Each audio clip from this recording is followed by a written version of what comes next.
चीन ने पाकिस्तान को किया बर्बाद और बाकी काम मौसम ने किया। पाकिस्तान में भयानक बाढ़ से करीब 1350 लोगों की मौत हो गई है। 115 जिलों में से 110 डूबे हुए हैं। आखिर इसकी वजह क्या है? वजह है चीन और जलवायु परिवर्तन। आप हैरान होंगे कि चीन तो पाकिस्तान का दोस्त है, लेकिन वह उसे खोखला कर रहा है। चलिए जानते हैं कैसे। पाकिस्तान का दोस्त है चीन। कम से कम चीन के काम तो यही दिखाते हैं, लेकिन ये सच नहीं है। पाकिस्तान में आई भयानक बाढ़ की वजह चीन है। आप इस पिक्चर में देख सकते हैं कि बाढ़ से डूबे पेशावर में अपने परिवार के लिए खाना ले जाता हुआ एक लड़का। चीन के विकास कार्यों की वजह से पाकिस्तान में जलवायु परिवर्तन तेजी से हो रहा है। चीन कई सारे विकास कार्य कर रहा है। पाकिस्तान की खैबर पख्तूनवा, गिलगित बाल्टिस्तान, पंजाब, बलूचिस्तान, सिंध और पाक अधिकृत कश्मीर, इन प्रोजेक्ट्स को चीन और पाकिस्तान ने नाम दिया है चाइना पाकिस्तान इकोनॉमिक कॉरिडोर, यानी कि CPEC। और अब इस पिक्चर में भी आप देख सकते हैं कि खैबर पख्तूनवा और गिलगित बाल्टिस्तान पहाड़ी इलाके हैं जहां नदियां ज़्यादा तबाही लाती हैं।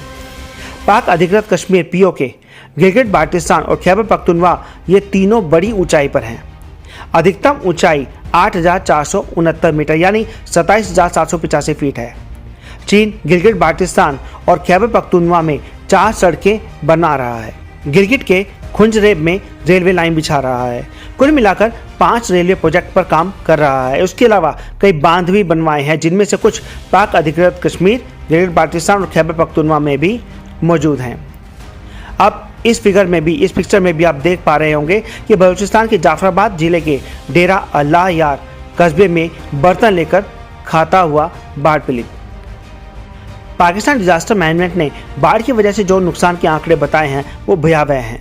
1350 लोगों की मौत हो गई, 5 करोड़ लोग विस्थापित हुए हैं, 90 लाख मवेशियों की जान चली गई, 10 लाख घर बह गए, 40 से ज़्यादा जल स्रोत यानी बाढ़, तालाब, नदियाँ उफन रहे हैं, 220 से ज़्यादा ब्रिज पुल नदियों में टूटकर बह गए, 90% फसल खराब हो गई है।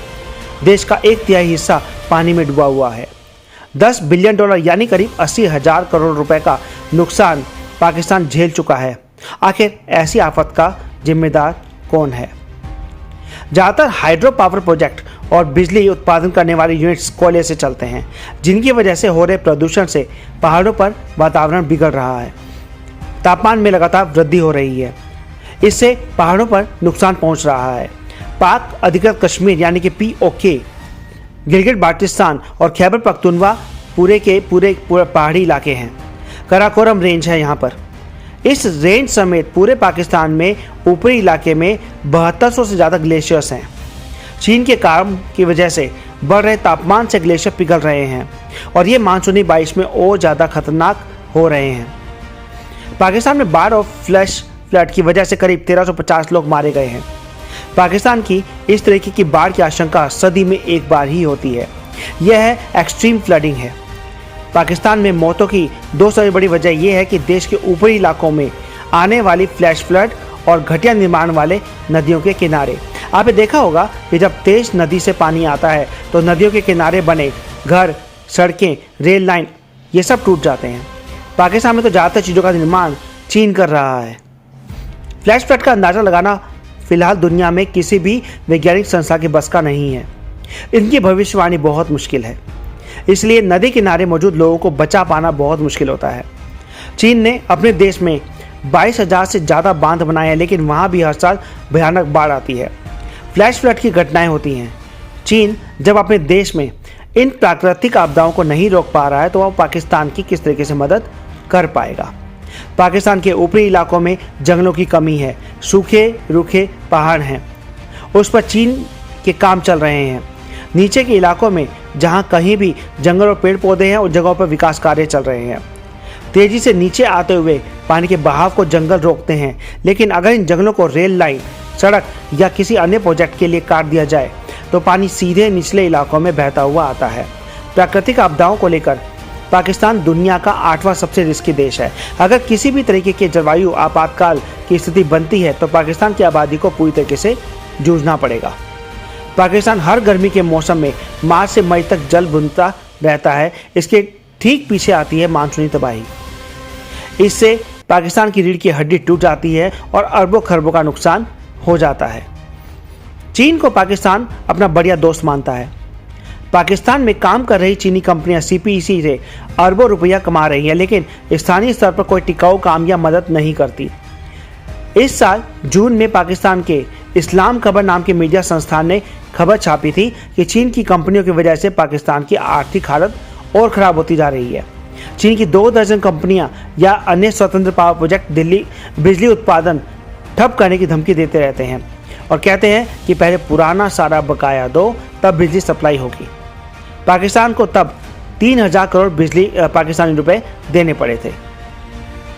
चीन को पाकिस्तान अपना बढ़िया दोस्त मानता है। पाकिस्तान में काम कर रही चीनी कंपनियां CPEC से अरबों रुपया कमा रही हैं, लेकिन स्थानीय स्तर पर कोई टिकाऊ काम या मदद नहीं करती। इस साल जून में पाकिस्तान में इस्लाम खबर नाम की मीडिया संस्थान ने खबर छापी थी कि चीन की कंपनियों की वजह से पाकिस्तान की आर्थिक हालत और खराब होती जा रही है। चीन की 2 दर्जन कंपनियां यानी स्वतंत्र पावर प्रोजेक्ट बिजली उत्पादन ठप करने की धमकी देते रहते हैं और कहते हैं कि पहले पुराना सारा बकाया दो, तब बिजली सप्लाई होगी।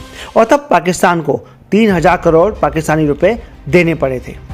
CPEC के अंतर्गत 30 से ज़्यादा कंपनियां काम कर रही हैं और ये अलग अलग प्रोजेक्ट्स पर लगी हुई हैं, जैसे संचार लाइन, रेल लाइन, सड़क, हाईवे, ऊर्जा आदि।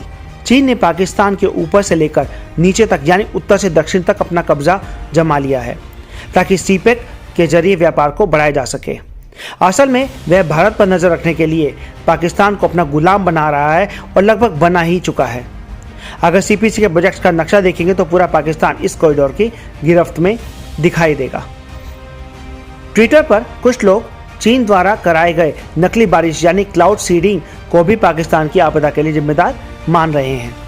चीन की मेट्रोलॉजिकल एडमिनिस्ट्रेशन ने 27 अगस्त 2022 को बारिश बढ़ाने के लिए दानजियांगकोउ रिजर्वॉयर के ऊपर 3 विमान उड़ाए थे। यह इलाका दक्षिण पश्चिमी वाटर ट्रांसफर प्रोजेक्ट से जुड़ा हुआ है। अब जलवायु परिवर्तन और ग्लोबल वार्मिंग की वजह से दुनिया का औसत तापमान करीब 1 डिग्री सेल्सियस बढ़ चुका है।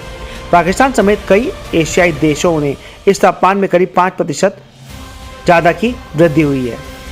तापमान बढ़ने और समुद्र के नज़दीक होने की वजह से गर्म हवाएं निकलकर हिमालय से टकराती रहती हैं। साथ ही चीन के द्वारा चलाए जा रहे विकास कार्यों से हो रहा प्रदूषण इस काम को और बढ़ा रहा है। पाकिस्तान के हिमालय ग्लेशियरों के पिघलने की गति काफ़ी ज़्यादा है। पिछले साल आई एक स्टडी के मुताबिक पाकिस्तान पिघलते हुए ग्लेशियरों का हॉटस्पॉट है। हिमालय के ग्लेशियर बाकी दुनिया की तुलना में 10 गुना ज़्यादा तेज़ी से पिघल रहे हैं। बारिश के समय ये फ्लैश फ्लड और पानी का लेवल बढ़ाने में मदद करते हैं, जिसकी वजह से पाकिस्तान के ऊपर से निकला पानी दक्षिण इलाकों तक तबाही मचाता हुआ चला जाता है। पाकिस्तान उन देशों में शामिल है जो जलवायु परिवर्तन की वजह से परेशान हो रहे हैं। जैसे जैसे धरती का तापमान बढ़ता जाएगा, पाकिस्तान की मुसीबतें बढ़ती जाएंगी, क्योंकि यहाँ हिमालय से टकराकर समुद्री हवाएं स्थानीय मानसून को और मजबूत बना देती हैं। पाकिस्तान में मानसून भारत की तुलना में कम समय के लिए होता है, लेकिन गर्म समुद्री हवाओं की वजह से बारिश ज़्यादा होती है। पाकिस्तान में औसत बारिश 130 मिलीमीटर होती है और इस बार यहाँ पर 385 मिलीमीटर बारिश हुई। सिंध प्रांत में 784%, बलूचिस्तान में 522%, गिलगित बाल्टिस्तान में 225% और पंजाब में 62% और खैबर पख्तूनख्वा में 54% ज़्यादा बारिश हुई। पाकिस्तान में लगातार 8 हफ्तों तक बिना रुके बारिश हुई है, जिसकी वजह से प्रलय जैसी नौबत आ गई है। पूरा देश पानी में डूबा हुआ है। ये तो मॉनसून मानसून है। सिंध प्रांत में औसत बारिश से 9 गुना ज़्यादा बारिश हुई है। यह बारिश साल 2010 से बहुत ज़्यादा भयावह है।